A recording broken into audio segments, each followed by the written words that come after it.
हाय सांग माने केमती अछंती भलो ना आशा करछि समस्ते भलरे थिबे। आसंतु आमे तो विभिन्न प्रकार उपमा खाइछे। सागुदाना उपमा खाइछंती कि नाइ खाइ नथिबे। बढ़िया सागुदाना उपमा करिबा।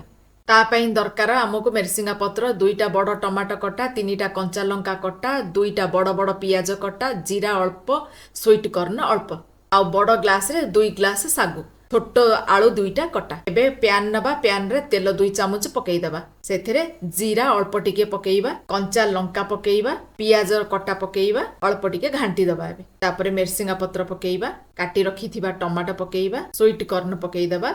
एबे एटा को टिके पुणी भाजी दबा। 1 स्पून हल्दी गुंड, स्वाद अनुसार लूण पकेइबा, पुणी टिके घांटी दबा। घांटी सारला परे रखिथिबा आलू कटा को एथिरे पकेइ दबा। पकेइके अल्प टिके घांटीबा। गरम मसला गुंड मध्ये टिके पकेइबा। एबे ढांकुणी देइ दबा, 5 मिनिट सिजिबा पई छाडी दबा। एबे हमर सिजा हेइ गला। रखिथिबा सागुदाना को भलो भाबे धुआ धुई करिक गोटे जागा को काढी देइथिबा। से सागुदाना को एबे पकेइकी एथिरे घांटी दबा।